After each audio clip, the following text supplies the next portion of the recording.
kabajamtoota daawwattoota keenya qophii carraaqataa keenyaarraan gara kutaa magaalaa Lidataatti imaluun maatiiwwan yeroo dheeraaf horsiisa looniin kana guddaa galmeesse waliin turtii taasisna. Egaa saawwan yookaan ameeyyiin asitti arginu kun hundi isaanii nyaata marga nyaatanii dabalata nyaata kanadha kan isaan fayyadaman jechuudha. Kun immoo cimaaqii biiraa warshaalee garaagaraa keessaa ba'utu akkanatti process ta'ee isaaniif kennama jechuudha margaan dabalata. Qophii keenya carraaqataa har'aatiin turtii taasisnu keessatti muuxannoo maatii kanaa maal fakkaata kan jedhu isin biraan geenya ammas turtiin keessan noolinaata. ስሜ ዮናስ ፈቃደ እባላለሁ የሥራ ድርሻዬ እዚህ የከብት እርባታ ውስጥ አጠቃላይ ሆኖን ያስተዳደሩን ስራ እኔ ነኝ የምሰራው። ኦኬ አዲስ አበባ ላይ በዚህ ደረጃ በዚህ ብዛት ከብት ማርባት እንዴት ነው? መጀመሪያ የጓሮ አትክልቶች ነበር በዚህ አካባቢ ላይ እንዳለ ምን ሰራው ከዛ በኋላ ግን አንድ አባታችን ከሞተ በኋላ አንድ ጀልቀባ ኩድራፍ ሙድራ ሁጀታ ቱር ቦደ እርጋ ባንኬኛ በቆቴ ራደ ተኮብን ሆሎታፊ ሬቲ ሰዱረስ ሆርሲሳ ቱር አቹማን ኢሳን ኩኑንሳ ኢሳኒን ጀልቀምኔ ኑስ ባሩም ሰበረታ ራዲቲ ኩኑንሳ ቱር ባይናን ሞ ከወሊን ደደቡ ሀደኬኛ ዋን ቱርቴፍ ኢሼ ገርጋሩፍ ጀኔ ሁጀን ቹማን የሮ ጀባቻ ዶፍኑ ከኒን ሰኝ ፎያፊ አነንጋሪ ከነን ብኔ ኢትደበላ ጉድስኔ አዳዲስ ደግሞ ከፍ ያለን ስንመጣ አዳዲስ ዝርያ ያላቸው ምርጥ ዝርያቸው ተሻሻለ የወተት ምርታቸው ከፍ ያለው እየጨመረን እየገዛን አጎለበት ነው ማለት ነው። በአንድ ግደር የተጀመረ ስራ ነው? አዎ በአንድ ግደር ስንት ዓመት ምረት ኤዬ ሆጂራ ደተቆን ኤገለዳ erga jalqabnee ture waggoota 25 ol ni ta'a amma saawwan 75 ol jabbilee isaanii waliin 84 ta'u አምስት በላይ ነው ኦልሞስት ከነ ጥጃዎቹ ወደ 84 ይሆናል። ይሄ ቤተሰብ የጀመረውን እናንተ ደግሞ እያስቀጥላችሁ ያላችሁ እንዴት ነው ውጤታማነቱ? ደግሞ ውጤታማ ነው። አሁን በሰፊው የኔ ቡአቀቤሰዳ ኦቦሌሲኮ ሲቪል ኢንጂነሪዳ inni nyaata isaanii irratti hojjeta inni yeroo isaa hunda kennee kana irratti hojjeta anammoo bataskaana keessatti tola olaadha akkasumas as dhufeen kana hojjedha tokkoon keenya qooda mataa keenyaa qabna kanaafuu hunda keenya hirmaachisnee kanneen biroofis carraa hojii humneerra ammas itti kan hojjetan dargaggoonni 8 jiru bakka biraammoo nyaata kanneen fe'anii fi buusan gara 20tti kan dhiyaatan jiru አሳትፎ ሌሎችንም ሰዎች ጨምሮ ሰራተኞችንም ቀጥረን እየሰራን ያለ ነው ማለት ነው።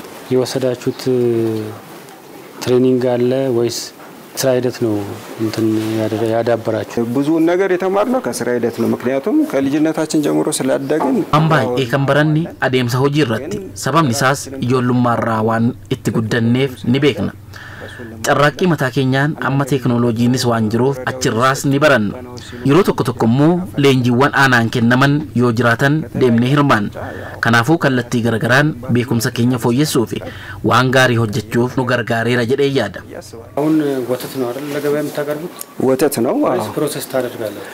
ፕሮሰስ አናደርግም እስካሁን ድረስ ፕሮሰስ ማድረግ ላይ አልጀመርንም። hangamaatti sonatti እንደበለ ዲኤስያንኒ ቆፈረቶ ጀታ ጅር ደንበኞቻችሁ እዚህ መጥተው ነው የሚቀበሉት? እዚህ መጥተው ይቀበላሉ። በጅምላ የሚወስዱ ሰዎች አሉ። ማሚልቶኒ ኬኛ አስዱፈኒ ፍዳቱ ከነን ጅምላም ፍዳተንስ ጅሩ ሐዋሳናን ነው በከባኤቲ ዱፌ ከን ፈየደም annan qulqullina isaa eeggate waan dhiyeessinuuf bakka hedduutiidha namni walitti mee kan dhufu ስለምናቀርብ ከብዙ ቦታ ነው ተጠራርቶ ሰው የሚመጣው። እግዚአብሔር ይመስገን። ኮንትራቱን ተሰጣላችሁ ቋሚ ደንበኞች አላችሁ? ከዛ ደግሞ በብዛት በሚወስዱም አሉ አይደል? በብዛት የሚወስዱም ሰዎች አሉ። በቀን ስንት ሊትር ወተት ለገበያ የምታቀርቡት? በርግጥ በጣም ፍሬ ባላቀውም ያው ካንድ ዱጋቲ ሰፈር የቤኩ ባዱስ ጉያቲ hanga ሊትር 200 ol ni dhiyeessu ammanu sanyii fooyyaa fiduu waan barbaannu jabbilee hedduu jiraniif annan gahaa kennina gara gabaatti kan dhiyeessinu waanuma baasii keenya kanneen akka nyaata loonii miindaa hojjettootaa fi kanneen kana fakkaataniif oolaniif jecha gurguraa jirra xiyyeeffannoon keenya guddaan jabbilee sanyii fooyyaa ta'an baay'isuudha ለቀለባቸው የሚሆን ለሰራተኞች የሚሆን አንዳንድ ወጪዎቻችንን የሚሸፍንልን ያህል ነው ወደ ገበያ እንጂ ሙሉ በሙሉ ወደ ገበያ አይደለም። በጣም ትላልቆች ናቸው ጥሩ ወተት የሚኖራቸዋል ብዬ አስባለሁ። እነዚህ ዝርያዎች ሌሎች ይፈልጋሉ? ለዚህ አይነት ጥያቄ ቀርቦላችኋል? ቀርባል። እኛ አሁን ፍላጎታችን mootummaan bakka bal'aa nuuf kenna abdii jedhu qabna akkasumallee dhiyeessii liqaallee nuuf mijeessa jennee abdanna kanaafuu adeemsa eegalleerra amaanaarraa kutaa magaalaarraa qonna magaalaa akkasumas waajjira kantiibaa geenyeerra baatii lama booda piroopozaala qopheessaa kottaa deebii jedhu nuuf kennaniiru adeemsa kana hordofnee mootummaan haala kan nuuf mijeessu taanaan nyaata loonii dabalatee hojii jabaa hojjechuu yaanneerra ኑ የሚል ምላሽ ነው ያላቸው እንግዲህ እስቲ ይሄንን ሂደት ተከትለን መንግስት እንደዛ አይነቱን ፋሲሊቲ የሚያመቻችልን ከሆነ እንግዲህ በሰፊው የተለያዩ እርሻዎችንም ለከብቶች የሚሆን መኖ ግብአትንም በማድረግ በተጠናከረ መልኩ ለማድረግ ነው እያሰብን ያለ ነው እስካሁን ምንም ያለ ምንም ብድር ነው እየተንቀሳቀሳችሁ ያለ ምንም ብድር ነው በራሳችን ምግባቸውን ፕሮሰስ የማድረግ ውጤታቸውን ደግሞ አውትፑታቸውን ወተቱን ፕሮሰስ አድርጎ ለገበያ ወደ ማቅረብ ነው ሐሳባችሁ በሁለቱም አቅጣጫ አንደኛ ወተቱ ገመ ለማኒ ነው ተኮፋ አነኒት ሶነ ደበሌ ገባፍ ዴስቱ ለማፋ ኛታ ሎኒስ ቆጴስኔ ኦፊ ፈየደምኔ ካኒፊስ ዴስቱ haluma wal fakkaatuun ammoo haftee asii bahu baayogaaziin erga anniisaa maddisiisee booda muduraaf kuduraa oomishuuf akka oolu gochuun hojii qindoomina qabu hojjechuudha. የተጣመረ ግብርና አድርገን አሻሽለን ለመስራት ነው የምናስበው። ይሄ ሰፊ ቦታ ይፈልጋል። ሰፊ ቦታ በአንድ ቦታ ቢሆንላችሁ አሪፍ ነው ያስባል። ለዚህ ስንት ብር ያስፈልገናል ብላችሁ የጠየቃችሁት ብር ፕሮፖዛላችሁ ላይ ስንት ነው?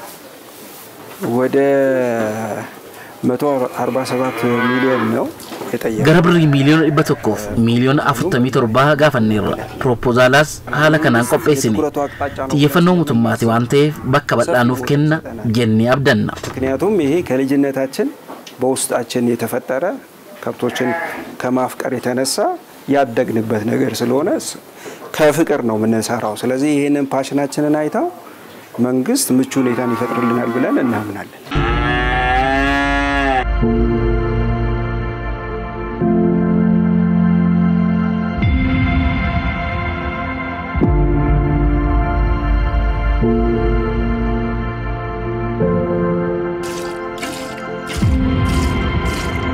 እዚህ ጋር ደግሞ መታያቸው አሲት ሞከን አርጊቱ ጀብሌን ቆፋሳኒት ሐላ ከናን ጅራቱ በዛ አይነት መልኩ ነው የሚቀመጡት። ታልቦ ነው የሚሰጣቸው እንጂ ከነን ኢልማሜቱ ከነማፍ መሌ ሳወኒን ወሊን አርገን አይቀላቀሉም እና አልባለን በእጃችን በጣታችን አድርገን ጀልቀበ ኤልሚኔ ሰፈሬ ከነናፍ ኢሳ ቦደሞ ሜሻት ነቅኔ ዮኬኙፍ ኦፊሳኒ ዶጉ እንደ የእድሜያቸው ጥጃ ኦቨርፊዲንግ ሊገላቸው ስለሚችል አከሙሪሳኒ ተሰፈረሚ ከነማ አማውን ያቹኒስ ዋን ሳሜዶፍ ጀልቀበረት ቄስኔ ጀልቀብሲስ ዳውታን ደበላ ፊዴም እንደምታያቸው በጣም ሙልት ያሉ ቆንጂዬ የሚያማምሩ ጥጃዎችና ጊደሮች ናቸው ያሉ ግደር ናቸው አይደል? በአብዛኛዎቹ ጊደሮች ናቸው። አኩማ አርጊቱ ጀብሌፊ ጎሮሚ ሚሚዳጎቱ ጅራ ባይን ሳኒ ራዴኒ ሴሜን nifayyadamna wantoota gaarii mootummaan fide keessaa tokkos inni dhufuudha amma jijjiirama guddaa kan fide warreen asitti agartuu fi kanneen gara olii jiran hedduunis adeemsa kanaan kan horsiifamanidha sanyiin isaanii gaarii kanaan dabalatammoo raaddeen qofa akka dhalatan waan taasisuuf waggaa isaaniitti isaanis ni dhalu kanaafuu waggaa kana loon amma kanaa eegna jechuudha. በጣም አሪፍ ቴክኖሎጂ ነው። ገጠር ምናምን ብንወስድ ያው ላይፋቸው ስለሆነ በጣም ይወዳሉ። አንዳንዴ ደግሞ ግዴታም ይሆናል ያንን አርብተ መኖር ግድ ስለሆነ እናንተ ጋር ግን ከብት ማርባት እንዴት ይገለጽ?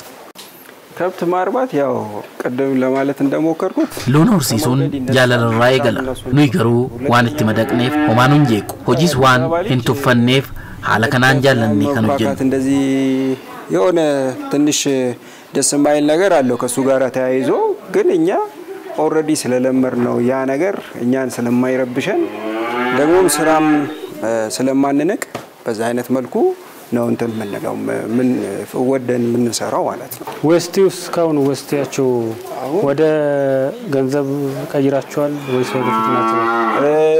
አሁን በጣም የእንጦጦ ፓርክ amma paarkiin Entoto masaraa mootummaallee dikee asii deemeen hojjetame አብዛኛው ሲኖትራኪ ኩለሰዲ ኩዳፉርቱ አሲፍ ያሜዴማ 13 15 ሲኖ በላይ ተጭኖ ይሄዳል ማለት ነው። ስለዚህ ለእንጦጦ ፓርክ ብትል ለቤተ መንግስት ፕሮቪዥኑ የነበረው ከዚህ ነበር። ያዘጋጃችሁ ፕሮፖዛል ብዙ ብር ጠይቃል፣ ግን ደግሞ ለብዙ ሰው ስራ ዕድል ፈጥራል ብዬ አስባለሁ። በደንብ ምን ያክል ቪዥን አድርጋችኋል? ለዚህ ይሄን ያክል ስራ ዕድል ፈጥር እንችላለን ብላችሁ ለሰባ ሰውና ከዛ በላይ የስራ ዕድል ይፈጥራል። ነሞተ ተርባተማፍ ኢሳውሊፍ ጨራ ሆጂ ኡማ እስከዚህ ጊዜ ድረስ ብላችሁ ያሰባችሁት? ያው እንግዲህ እሱ ሁሉ ጊዜ ዲፔንድ ያደርጋል። ያው ከራስ ስላልሆነ እኒ ሮባኤ ኦፊ ኬኛራ ዋን ታኔፍ ሃሎተ ረቱንዳ ሁምና አማቀምኑን ገሩ ዴሙ ከንደንዴኝ ሀንገ በኪ ኩን ቀበቱ ቆፋል አማ በኪቲ ሆጀታ ጅሩ በካ ቦሩ ኩድራፊ ሙድራት ሆጀተማ ቱሬትዳ ከኑመሌ ሃሮምሱፍ ካርታን ቀም ቀብዬ ሰነደ መሌሰ ጀደሙን ሆጀታ ጅሩ yoo xiqqaate kanallee fayyadamnee ijaarsa saayinsii giddu galeeffate ijaaruu dandeenya. Mootummaan hanga waan biraa argamutti kanuma irratti osoo nu deeggaree waan guddaadha. Haala kanaan ta'uu hin qabu. Saayinsii isaa ni beekna. Garuu kana diignee ijaaruuf bakki isaa adeemsa seera qabeessa keessa darbuu qaba waan ta'eef innis hudhaa guddaadha. Osoo ta'e asitti darbii irraa jalaa ijaaruun bakkuma kanattiyyuu dabalanii horsiisuun ni danda'ama. ሂደቶች ማለፍ አለበትና እሱም አንደኛው ትልቅ ቻሌንጅ ነው እንጂ ቢሆን እዚህ ላይና ፎቅና ምድር አድርጎ በስካሌተር አድርጎ ከብቶቹን በዚህው ስፔስ ራሱ በጣም ብዙ ደብል ማድረግ ይቻላል። ከዛ በላይ ግን አኮሞዴት ያልቻልነው በዛ ምክንያት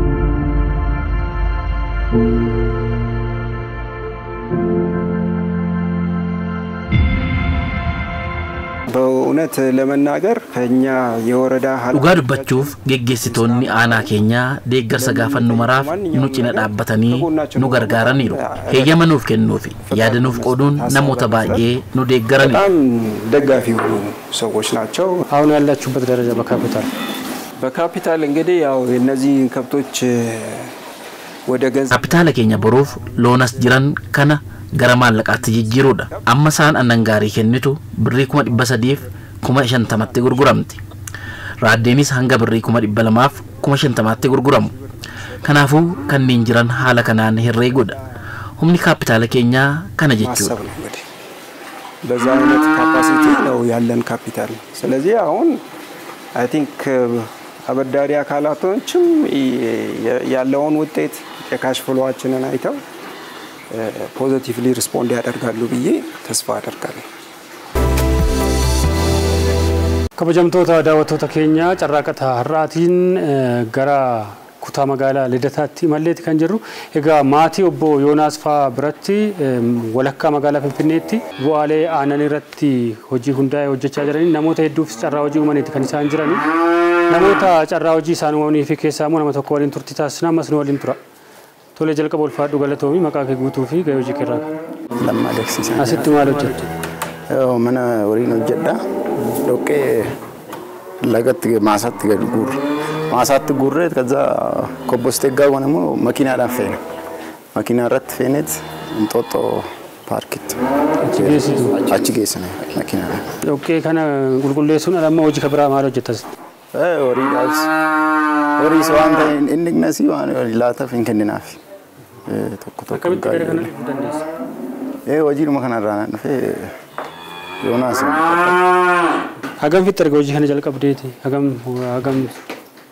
ወጋገም ወጋ ጦርባ ከሰራ ወጋ ጦር ፍጤ አነገም ፍጤ ጎደኛን ከየሞ ወጋ ለም አንመት ዋን ጅማን ወጀና አማና ብራሪ ምን ጉያት ሳሜ ቆጀት ምትገና ማገልገል ወጀና ሰን ያላባነት አቺ ማሳት ጌስና አቺ ሞ መኪና ረት ማሊን ጌስ ዋለላ ዳንጌስና ማጋጎ ጉግሞ መዳበራ ዳንጎ ነመዳበላ ነች አከሚ ወጋ ቶርባ ባይ ወጋ ዴራ አከም ሲቶሎጅ ቤስ ማልበረቻ ጅርታ አስትሩኬ ያው ሀኑማን ወጀቻ ትራይ ጊዜራ ገረፉን ወቀ ማለቃ አርገቱራኒ ቆሰጣ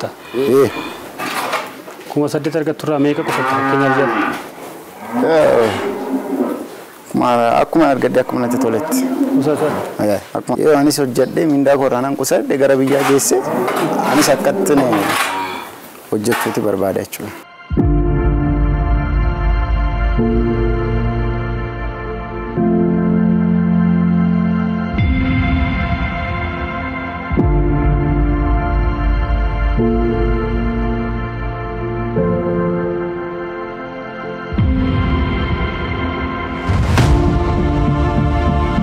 Kana yeroo mandumaan dhufa aannan ijoollee kodhaaf yeroo hundumaa mana kanaan fudhadha. Akkami aannanichi?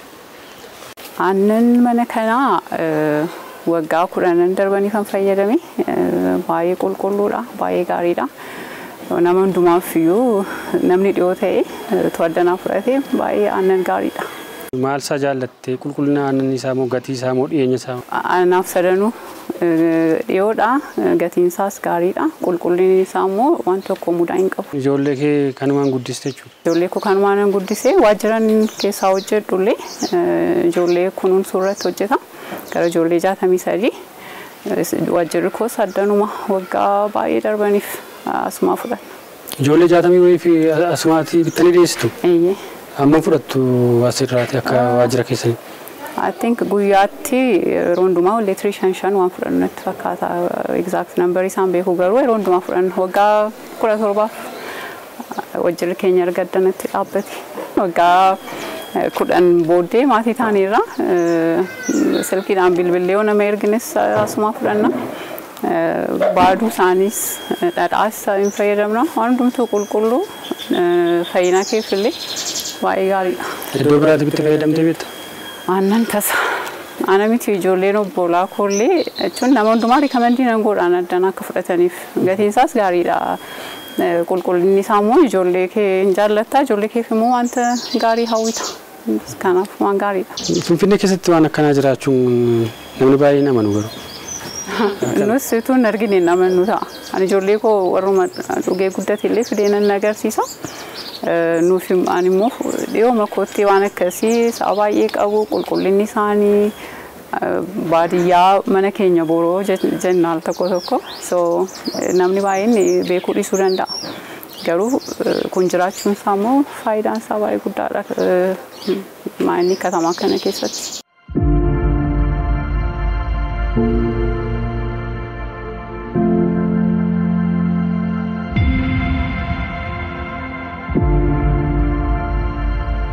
እንደኛ ወረዳ በርካታ አርቢዎች የሚገኙበት aanaan keenya bakka horsiistonni hedduun itti argamanidha.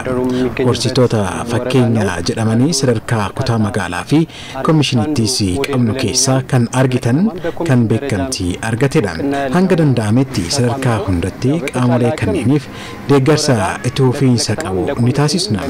Kanaan alatti ammoo caalatti carraa bal'isuu akka uumaniif rakkoolee bulchiinsa gaarii uumaman saffisaan deebii kennuudhaan hojii bu'aa qabeessa akka hojjetan taasisaa jirra. ችግሮችን ፈጥነን ምላሽ በመስጠት ውጤታማ የሆነ ስራ እንዲሰሩ እያደረግን የምንገኝበት ሁኔታ ነው። ምን አይል ማዕከላት አላችሁ የከብት ላይ እንደወረዳችሁ የሚወስዱ በቁጥር ደረጃ? እንደኛ ወረዳ በርካታ ማለት በተለይ አሁን ቅድም ያያችሁበት አካና ኬኛቲ ናናዋ አርጊተንቲ ኡንፋን ሎን ዲግደሚ አፍሩ ኦል ከኒን ቀበን በካ ሄዱሚናን ኢቲ አርገመኒዳ ዮ ጥቃቴ ዲግደማ ፊ ኢሳ ኦሊስ ከኒን ሆርሲሰን ጅሩ ኖይ አከ ቡልቺንሳቲ ሞቱማኒስ ከን ያዱ ፉልድረቲ ናናዋ ሰነ አከ ክላስተራቲ ደጋርሲ ታስፋሜ ፊ ወርቱ ሆጂ ጋሪ ታይሶ ፊ ያደሜራ ዶረዳም ክፍለ ከተማም ኮሚሽንም በቀጣይነት የሚያስበው እዛ አካባቢ ላይ እንደ ክላስተር ተገቢውን ድጋፍ እየተደረገላቸው እንደ ክላስተር ውጤታማ የሆነ ስራ የሚሰራበት ሴንተር ለማድረግ ነው ጥረት እየተደረገ ያለው። ከሴክተሮች ጋር እንዴት ትናበባላችሁ? ለምሳሌ የጤና ሴክተር አለ። እንዴት ነው ተናባችሁ የሚሰሩት? እዛ አካባቢ ያለው የሚወጣው ወስቲ ህብረተሰቡ ላይ ጉዳት እንዳያደርስ ይህን ተግባር ስናከናውን እንደ ተቋም የአርሶ አደርና ከተማ ግብርና ጽሕፈት ቤት yeroo kana hojjennu qooda fudhattoonni jiru akka dhaabbataatti seektara keenya qofaa miti kana kan hojjetu dhaabbileen qindoominaan waliin hojjennus jiru kanaan dabalata garuu bulchiinsi magaalaa deebii saffisaa akka argatan taasisaa jira kanaan wal qabatee kanneen loon horsiisanis gaaffiin akkasii ni dhiyaata kanaaf bulchiinsi yeroo osoo hin kennin deebii saffisaa kennaa jira እየሰጡ ካለው ለማህበረሰቡ እያመጡት ካለው ጥቅም አንፃር ጊዜ ሳይሰጥ ፈጣን የሆነ በመልካም አስተዳደር ምላሽ እንዲሰጡና ለከተማው የኮሚሽኑም ድጋፍ እየጠየቀን ውጤታማ ስራ ለመስራት ጥረት እናደርጋለን።